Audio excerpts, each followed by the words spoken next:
ये कहानी है एक बूढ़े आदमी की जो अपने बेटे के साथ गांव में रहता था। उस बूढ़े व्यक्ति का जीवन चलता था उसके खेत से, जहां हर साल वो आलू की फसल करता था। आलू बाजार में जाकर के बेच के आता था और उससे जो है पूरे साल का खर्चा निकलता था।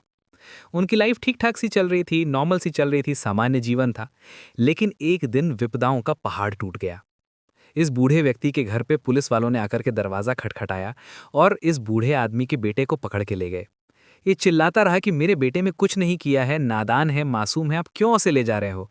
लेकिन पुलिस वाले उसको पकड़ के ले गए और पूरे गांव में चिल्ला करके बताते हुए गए कि इस लड़के ने हथियार चुराया है।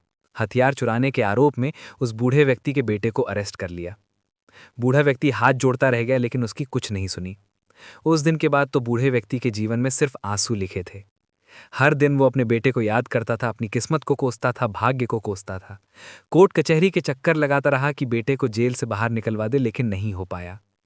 और फाइनली वो समय आ गया जब खेत की खुदाई करनी थी। आलू की फसल का समय था, लेकिन बूढ़ा व्यक्ति, बूढ़ा शरीर, कमजोर शरीर कैसे जाकर के जो है पूरे खेत की खुदाई करेगा, समझ नहीं आ रहा था।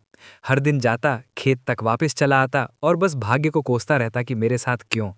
बार बार जाकर के कोर्ट कचहरी के चक्कर काटता कि बच्चे को जो है फ्री करवा ले, लेकिन जेल से उसे छुड़ा नहीं पाया। थक हार के एक दिन चिट्ठी लिखता है कि मेरे प्यारे बेटे, तुम्हारी बहुत याद आती है। तुम्हें को पता ही है, वो समय आ गया है जब आलू की जो है फसल के लिए हम लोग खेत की खुदाई करते थे हर साल। लेकिन अब की बार ये संभव नहीं है क्योंकि तुम नहीं हो और ये बूढ़ा शरीर इतना काम नहीं कर सकता। तुम्हारी बहुत याद आती है मेरे बेटे। मैं तो चाहता हूं कि तुम थोड़े दिन और जेल में रहो, क्योंकि बाहर भी आ गए तो हमारे पास खाने पीने के लिए पैसे नहीं हैं। मैं तो अकेला गुजारा कर लूंगा, तुम तो वहीं रहो। ऐसा लिख के एक दर्दनाक सा, इमोशनल सा जो है इसने लेटर लिखा। नीचे लिखा तुम्हारा पिता, और भेज दिया। उस लड़के को जब ये चिट्ठी मिली तो अगले ही दिन उसने अपने पिताजी के नाम एक टेलीग्राम भिजवाया। उसमें एक लाइन लिखी थी कि पिताजी, खेत की खुदाई मत करना, उसमें मैंने हथियार छुपा के रखे हैं। और जैसे ही इस बूढ़े व्यक्ति के पास में वो टेलीग्राम आया, एक बार के लिए तो उसे धक्का लगा कि मेरा बेटा तो सच में जो है अपराधी निकला।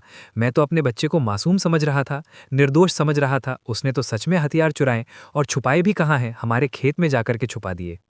माथा पकड़ के बैठ गया। अगले दिन क्या हुआ, गांव में फिर से पुलिस की टुकड़ी आई और पुलिस वालों ने जाकर के पूरे खेत की खुदाई कर दी। पूरे खेत को जो है छानबीन के देख लिया, लेकिन वहां कुछ नहीं मिला। शाम में पुलिस वाले थक हार के चले गए। उस बूढ़े व्यक्ति को लगा चलो भगवान ने बचाया, मेरा बेटा कम से कम निर्दोष है, उसने हथियार तो नहीं चुराए। उसके अगले दिन फिर से इसने चिट्ठी लिखी कि मेरे बेटे, मैंने तुम पर शक कर लिया था, लेकिन तुम तो निर्दोष निकले, तुम तो मासूम निकले। मुझे क्षमा करना मेरे बेटे, मुझसे ये अनजाने में हो गया कि मुझे लगा कि तुम अपराधी हो, मुझे क्षमा करना।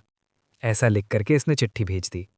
और उसके अगले ही दिन बेटे की ओर से फिर से टेलीग्राम आया कि पिताजी चिंता मत करो, पूरे खेत की खुदाई हो गई है, अब आराम से आलू की फसल की तैयारी करो। जेल में रह करके मैं कर ही क्या सकता था, जो कर सकता था मैंने कर दिखाया।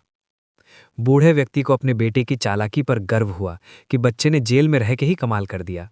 बहुत छोटी सी कहानी है, लेकिन सार ये है कि जीवन में कभी विपदाओं में घिर जाओ, कभी संकट के दरिया में फंस जाओ, रास्ता न मिले तो विश्वास रखो, अपने दिमाग का इस्तेमाल करो, प्रभु पर भरोसा रखो। हर समस्या का हल डेफिनेटली मिलेगा, चाहे जितनी प्रॉब्लम्स आ जाएं।